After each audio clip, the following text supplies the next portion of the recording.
Everyone, I hope कि आप सब लोग अच्छे हैं एंड वेलकम टू केएस विद्यापीठ। सो आज हम इम्पॉर्टेंट कंसेप्ट को लेके मैं आपके सामने लेके आई हूँ। अब देखिए, आप सब लोग इस वीडियो तक पहुँचे हैं, यानी आप सब लोग चाहते हैं कि आपको कोई जरिया मिले जिसके थ्रू आप प्रिपरेशन कर सकें। सो आज मैं डिस्कस करने वाली हूँ HP टैट प्रिपरेशन स्ट्रैटेजी। ये जस्ट नॉट कि एग्ज़ाम आपका HP टैट का एग्ज़ाम है, उसकी प्रिपरेशन के लिए आपको ये रूल फॉलो करने पड़ेंगे। आप चाहे कोई भी सब्जेक्ट का है, कोई भी एग्ज़ाम है, आपको इसी स्ट्रैटेजी के साथ अगर आप पढ़ोगे तो आपको ये फ़ायदे ही देगी। सो चलिए अब HP टैट की बात कर रहे हैं। तो सबसे पहले देखते हैं, आप जैसे HP टैट है, आपको पता है वेरियस सब्जेक्ट में होता है, चाहे वो मेडिकल है, नॉन मेडिकल है, आर्ट्स है, पंजाबी है, उर्दू है, LT किसी भी लैंग्वेज का है। सो हम प्रिपरेशन कैसे करें, ये सबके मन में डाउट आता है। कई बार क्या होता है, बहुत सारे स्टूडेंट तैयारी तो करते हैं बट वो कुछ दिनों से तैयारी कर रहे हैं, अब वो फिर से घबरा गए हैं, यार अभी तो कुछ भी रिवाइज नहीं हो रहा, याद नहीं हो रहा, तो हम कैसे तैयारी करें, क्या करें। ऐसा जब भी हम कोई प्रिपरेशन कर रहे होते हैं तो ऐसा डाउट आता ही आता है। हम क्या चीज़ें फॉलो करें कि हमारा एग्ज़ाम क्लियर हो जाए। क्योंकि देखिए, मैं आपको बताना चाहूँगी कि जैसे कि अभी चली है आचार संहिता, तो पहले अनाउंसमेंट हुई थी कि TGT के एग्ज़ाम आने वाले हैं। अगर आप अभी का क्वालिफाई करते हो टैट का एग्ज़ाम, तो वो आपको फ़ायदा देगा। कब फ़ायदा देगा? देखो, अगर आपका टैट का क्वालिफाई होगा, TGT आ जाता है आचार संहिता के बाद, तो साथ साथ आप उसके लिए भी एलिजिबल रहेंगे। TGT के लिए टैट का क्वालिफाई होना बहुत ज़्यादा ज़रूरी है। तो चलिए स्टडी करते हैं। सबसे पहले मैं आपको बताने वाली हूँ स्टेप्स, क्या क्या स्टेप्स फॉलो करें जिससे कि एग्ज़ाम क्लियर हो। वन बाय वन आप स्टेप्स को फॉलो कीजिए, चाहे आप किसी भी एग्ज़ाम की प्रिपरेशन करें, not particular one subject but any exam. सबसे पहले बात करें फर्स्ट स्टेप की। सबसे पहले आपको देखना है प्रीवियस ईयर क्वेश्चंस को, राइट। क्वेश्चंस को देखना ही नहीं है बट उसको सॉल्व करना है। कोई भी एक पेपर उठा लो, जो 2012 से लेके 23 तक के एग्ज़ाम हुए हैं, राइट। 23 तक के जितने भी एग्ज़ाम हुए हैं उनमें से कोई एक पेपर उठाइए और उसे सॉल्व कीजिए, वो सबसे ज़्यादा ज़रूरी है। देखिए, एग्ज़ाम आता है 150। अब मैं बताऊंगी आपको कि किस रेंज में अगर आप हैं तो ठीक है और किस रेंज में आप डेंजरस जोन में हैं। अगर आपके मार्क्स बनते हैं 70 से 80 के बीच में, तो यानी आपको बाबा बहुत ज़्यादा मेहनत करने की ज़रूरत है। और अगर आपके बनते हैं 80 से लेके 90 तक, तो यानी डेंजरस जोन में है बट आप स्टिल आप हैं। और 90 बनते हैं तब भी आप डेंजरस जोन में हैं। और अगर 95 से या 100 से प्रीवियस ईयर पेपर सॉल्व करें आप, अगर 110 एंड 120 नंबर बनते हैं, तो यानी आप तकरीबन पास हो जाओगे।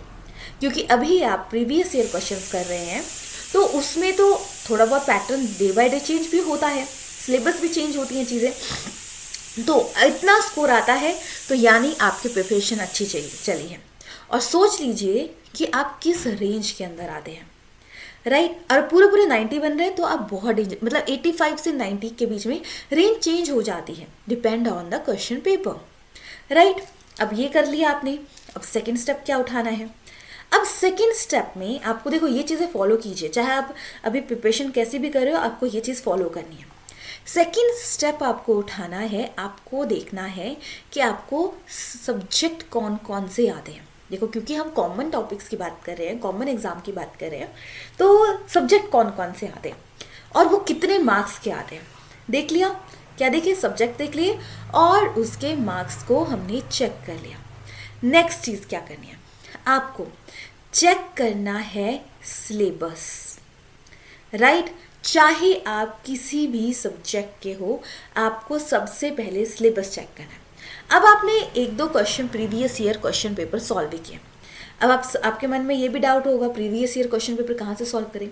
देखिए, 10 ईयर की बुकलेट आती है, या अभी तक जितने क्वेश्चन पेपर हैं आपको बुकलेट मिल जाएगी, उन्हें देखिए, आपको मार्केट से ईजिली मिल जाएगी, वहाँ पे चेक कीजिए और सॉल्व कीजिए, राइट। याद है, सिलेबस चेक कर लिया। अब सिलेबस चेक करने के बाद थर्ड स्टेप, अब आपको चेक करना है कि मेजर जो टॉपिक होते हैं वो कौन कौन से आते हैं, क्योंकि 60 डेज है, मिनिमम टाइम है और ऐसा नहीं है कि आप 60 के 60 डेज हर दिन प्रॉपर टाइम दे पाओ।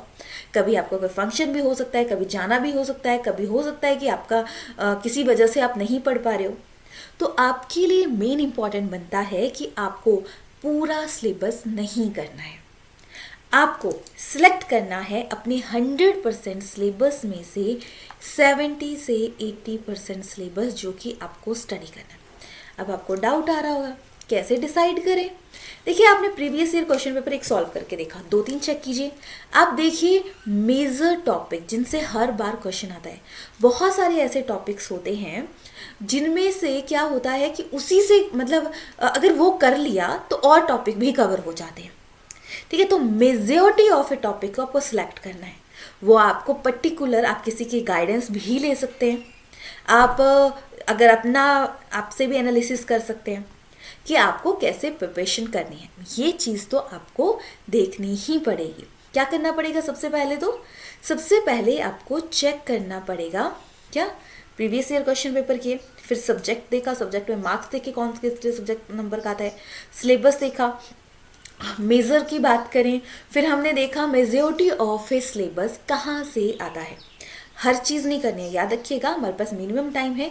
टाइम को सही से यूज़ करना ही इम्पॉर्टेंट होता है, right. So majority of A topic decide कर लिए। अब बात आती है बुक्स कौन से फॉलो करें। ठीक है, अब आपके मन में डाउट हो यार कहाँ से पढ़ें, पता तो लग गया, अब बुक्स क्या फॉलो करें। अब चाहे आप जिस भी सब्जेक्ट हो क्यों, आप जो हमारा सिलेबस रहता है ये NCERT बेसिस होता है, राइट। NCERT सिलेबस होता है। सो बुक्स लीजिए NCERT की, या आपके पास जो भी बुक अवेलेबल है। ऐसा नहीं बोलूँगी जाइए आप पैसे खर्च लीजिए। यदि आपके पास कोई भी बुक अवेलेबल है, वैसे NCERT होनी चाहिए, अगर नहीं है तो आप किसी से बोरो भी कर सकते हैं और NCERT फॉलो कीजिए, राइट। चाहे आप किसी भी सब्जेक्ट के हो, फॉलो कर ली। बुक्स का पता लग गया, सब्जेक्ट का पता लग गया, टॉपिक्स का पता लग गया। अब क्या करें? अब आपकी जो लास्ट सबसे ज़्यादा इम्पॉर्टेंट, हम क्या करते हैं, नए नए टॉपिक्स को पढ़ते रहते हैं और हमें पता ही नहीं होता कि चीज़ें क्या करनी है, कैसे करनी है। सो मेन इम्पॉर्टेंट अब आपके पास बन जाता है रिवीजन। ठीक है, आपको हर दिन नहीं पढ़ना है। आप सोचोगे यार एक दिन मैं सिर्फ रिवीजन में लगा दूंगी तो मेरे एक दिन चला जाएगा। बट ये मत सोचिएगा कभी भी कि रिवीजन करके आपका टाइम वेस्ट होगा। रिवीजन करके आपका टाइम ही बचेगा, कभी भी वो टाइम वेस्ट नहीं होता। कैसे देखते हैं। देखिए, हमने स्ट्रैटेजी बनाई और याद रखिएगा ऐसा नहीं कि आज आपने सोचा कल से ही आप पूरा पूरा दिन पढ़ने लग जाओ। बहुत ज़्यादा पढ़ने की ज़रूरत नहीं है टेट के लिए। अगर आप 4 to 5 आवर भी स्टडी करते हो दैट्स इनफ, वो इनफ है आपके लिए। चाहे आपको कोई कंसेप्ट आता है कितना नहीं, वो नहीं मैटर करता। कभी भी आपको जब भी स्टडी करनी है ये नहीं सोचना है कि सब्जेक्ट टफ है यार, मुझसे नहीं हो रहा, ये नहीं हो पा रहा, ये कभी भी नहीं सोचना है। आपको जब प्रिपरेशन करनी है आपको सिर्फ फोकस करना है अपने काम पे कि क्या टॉपिक्स हैं, क्या चीज़ें हैं, इन सब पे आपको फोकस करना है। कोई मतलब बस पढ़ना है, नहीं याद हो रहा तो कोई बात नहीं, छोड़ दो, स्किप करो उस चीज़ को, आप नेक्स्ट स्टेप पे जाओ, राइट। मतलब नेक्स्ट स्टेप का मतलब है आप अगले टॉपिक पे जाओ अगर आपको डाउट हो रहा है उस पर, और फिर उसके बाद जब आपका कंप्लीट हो जाएगा उसके बाद जाइए आप फिर से फर्स्ट स्टेप पे, राइट। अब रिवीजन के लिए क्या करना है, सबसे पहले बात करते हैं। तो रिवीजन के लिए 6 डे की स्ट्रैटेजी बनाओ। ज़्यादा नहीं बनाने, 2 महीने के 7 दिनों के, मतलब सिलेबस डिवाइड तो करना है बट कि प्लान नहीं करना है कि इतना ही कवर करना है। आपको वीकली प्लान करना है क्योंकि वीकली आपको पता होता है कहाँ जाना है। वरना आप 2 वीक का फॉलो कर लोगे फिर तीसरे वीक नहीं कर पाओगे तो फिर आपको फिर डिमोटिवेशन आएगी। तो वही है ना, रस्सी है, मतलब रबड़ है, एकदम से थोड़ा थोड़ा स्ट्रेच करोगे तो खींच जाएगी। अगर आप उसको एकदम से ही पूरा स्ट्रेच कर दोगे तो वो टूट जाएगी। वैसे ही हमारे टाइम टेबल का भी शेड्यूल होता है। हम एक दिन सोचते हैं, मोटिवेट होते हैं और प्लान पूरे पूरे दिन का कर लेते हैं और सोचते हैं पूरा दिन हम ऐसे वर्क करेंगे, और उसमें से जब 2-4 दिन फॉलो करने के बाद तीसरे दिन फॉलो नहीं कर पाते हैं तो होता है हमें दुख, राइट। वो तो नेचुरल है, होना ही है।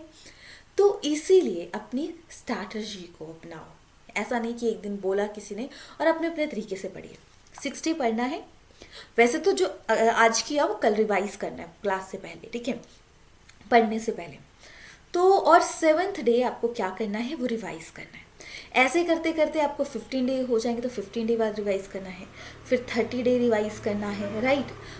फिर आपको 60 डेज बाद, मतलब आप 2-4 दिन ऐसे रखिएगा कि इतने दिन में आपको ये सिलेबस कवर करना है। बहुत ज़्यादा मतलब ऐसा रख लो कि इस वीक आपने इतना ज़्यादा कंटेंट पढ़ना है। वो चाहे आप 1-2 डे, अगर आपको कोई काम आता है, कुछ भी आता है, तो बस अपने टारगेट रखना है वीकली आपको इतना कवर करना है।